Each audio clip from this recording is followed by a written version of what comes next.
The Bishopsgate bombing occurred on Saturday, the 24th of April 1993, when the Provisional Irish Republican Army detonated an ANFO truck bomb on Bishopsgate, a major thoroughfare in London's financial district, the City of London. A news photographer was killed in the explosion and 44 people were injured. The damage cost £350 million to repair. As a result of the bombing, which occurred just over a year after the bombing of the nearby Baltic Exchange, a ring of steel was implemented to protect the city, and many firms introduced disaster recovery plans in case of further attacks or similar disasters. Background: in early 1993, the Northern Ireland peace process was at a delicate stage, with attempts to broker an Irish ceasefire ongoing. Gerry Adams of Sinn Féin and John Hume of the Social Democratic and Labour Party had been engaged in private dialogue since 1988, with a view to establishing a broad Irish nationalist coalition. British Prime Minister John Major had refused to openly enter into talks with Sinn Féin until the IRA declared a ceasefire. The risk of an IRA attack on the City of London had increased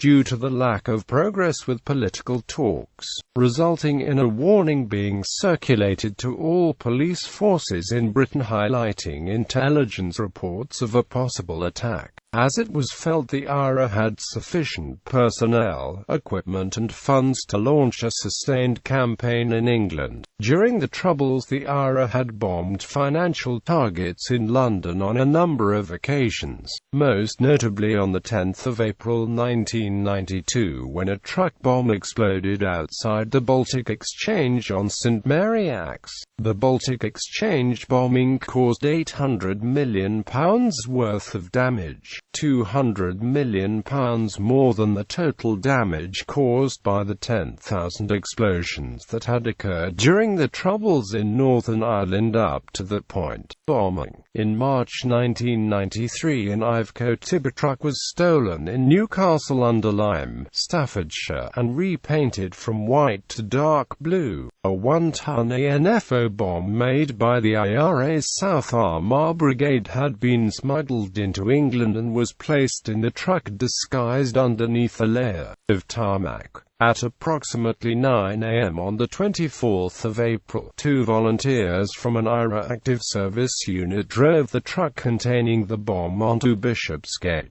They parked the truck outside 99 Bishopsgate, which was then the Hong Kong and Shanghai Bank, located by the junction with Wormwood Street and Chamomile Street, and left the area in a car driven by an accomplice. A series of telephone warnings were then delivered from a phone box in Forkhill, County Armagh, Northern Ireland, with the caller using a recognised code word and stating a massive bomb, clear a wide area. 2 police officers were already making inquiries into the truck when the warnings were received, and police began evacuating the area. The bomb exploded at 10:27 a.m. causing extensive damage to multiple buildings along a significant stretch of Bishopsgate. The cost of repair was estimated at the time at £1 billion. Buildings up to 500 metres away were damaged, with 1,500,000 square feet of office space being affected and over 500 tons of glass broken. The Natwest Tower, at the time the city's tallest skyscraper, was amongst the structures badly damaged, with many windows on the east side of the tower destroyed. The Daily Mail said, "Black Gaps punched its 52 floors like a mouthful of bad teeth." Damage extended as far north as Liverpool Street Station and south beyond Threadneedle Street. St Ethelburga's Church, 7 meters away from the bomb, collapsed as a result of the explosion. Civilian casualties were low as it was a Saturday morning and the city was typically occupied by only a small number of residents, office workers, security guards, builders, and maintenance staff. 44 people were injured by the bomb, and News of the World photographer Ed Henty was killed after ignoring police warnings and rushing to the scene. The truck bomb produced explosive power of 1,200 kilograms of TNT. Reaction: the business community and media called for increased security in the city, with one leading city figure calling for a medieval-style walled enclave to prevent terrorist attacks. Prime Minister John Major received a telephone call from Francis McWilliams, the Lord Mayor of London, reminding him that the City of London earned £17 billion last year for the nation as a whole. Its operating environment and future must be preserved. Major McWilliams and Chancellor of the Exchequer Norman Lamont made public statements that business would continue as normal in the city and that the Bishopsgate bombing would not achieve a lasting effect.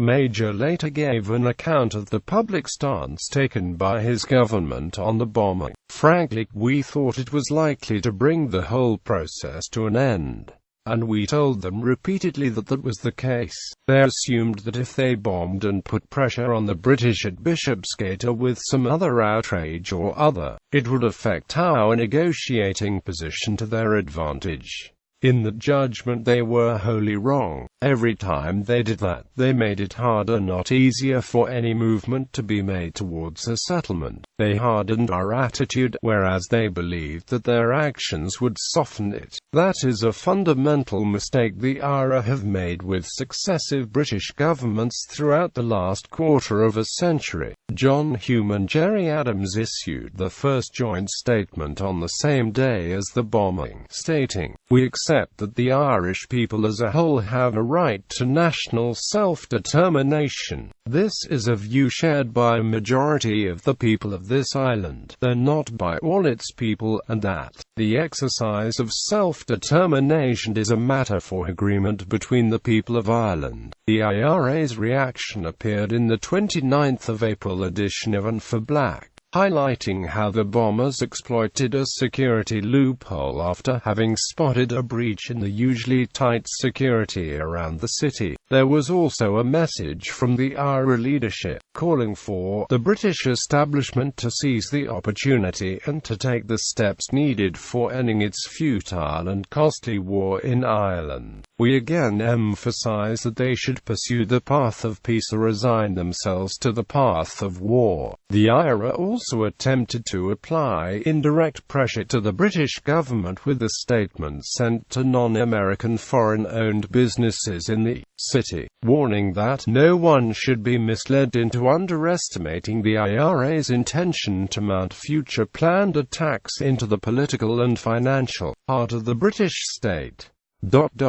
In the context of present political realities, further attacks on the City of London and elsewhere are inevitable. This we feel we are bound to convey to you directly to allow you to make fully informed decisions. The City of London Corporation's Chief Planning Officer called for the demolition of buildings damaged in the explosion, including the Natwest Tower, seeing an opportunity to rid the city of some of the 1970s architecture and build a new state-of-the-art structure as a symbol of defiance to the IRA. His comments were not endorsed by the corporation themselves, who remarked that the Natwest Tower was an integral part of the city's skyline. Aftermath. In May 1993, the City of London Police confirmed a planned security cordon for the city, conceived by its Commissioner Owen Kelly, and on the 3rd of July 1993 the Ring of Steel was introduced. Most routes into the city were closed and made exit-only, and the remaining 8 routes into the city had checkpoints manned by armed police.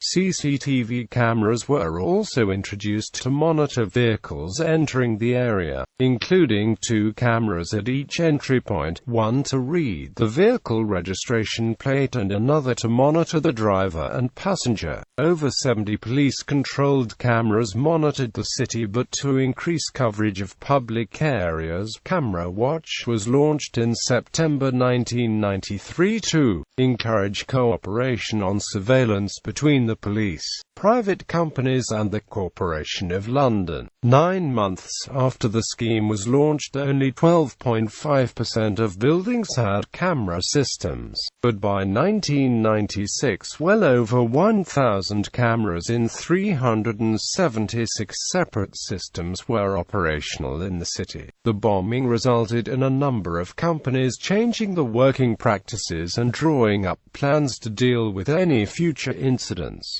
Documents were blown out of windows of multi-story buildings by the force of the explosion, prompting the police to use a shredder to destroy all documents found. This resulted in risk managers subsequently demanding a clear desk policy at the end of each working day to improve information security. The attack also prompted British and American financial companies to prepare disaster recovery plans in case of future attacks. The World Trade Center bombing in New York City in February 1993 had caused bankruptcy in 40% of the affected companies within 2 years of the attack, according to a report from analysts IDC. As a result of the Baltic Exchange and Bishopsgate bomb attacks, city-based companies were well prepared to deal with the aftermath of the September 11 attacks in 2001, with a spokesman for the Corporation of London stating, "After the IRA bombs, firms redoubled their disaster recovery plans and the city recovered remarkably quickly. It has left the city pretty well prepared for this sort of thing now." The initial estimate of £1 billion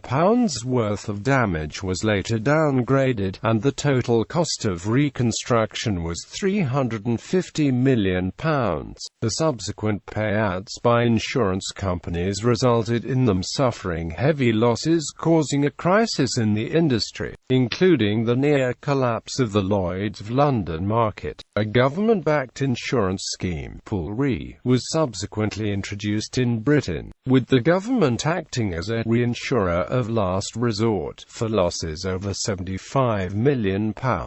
The bombing, mounted at a cost of £3,000, was the last major bombing in England during that phase of the Northern Ireland conflict. The campaign of bombing of the UK's financial centre, described by author and journalist Ed Maloney as possibly the most successful military tactic since the start of the Troubles, was suspended by the IRA to allow the political progress made by Gerry Adams and John Hume to continue. The IRA carried out a number of smaller bomb and mortar attacks in England during the remainder of 1993 and in early 1994, before declaring a complete cessation of military operations on the 31st of August 1994.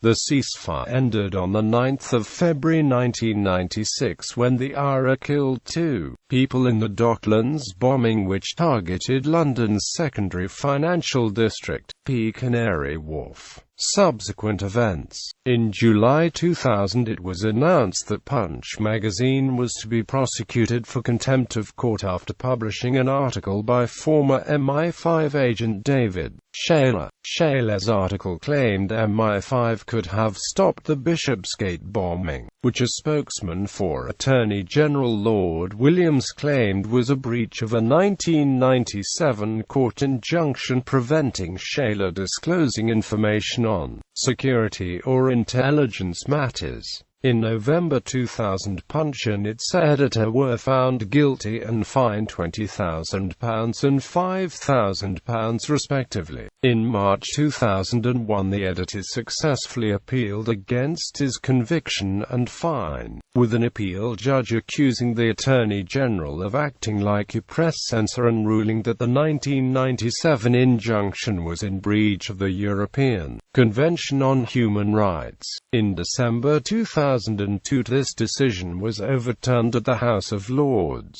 with 5 law lords ruling that editor James Dean's publication of Shayla's article was indeed in contempt. On the 24th of April 2013, a commemorative dinner was held by the Felix Fund, a charity for bomb disposal experts and the families, at the Merchant Taylors' Hall on Threadneedle Street, to mark Chapter 20 years since the Bishopsgate bombing.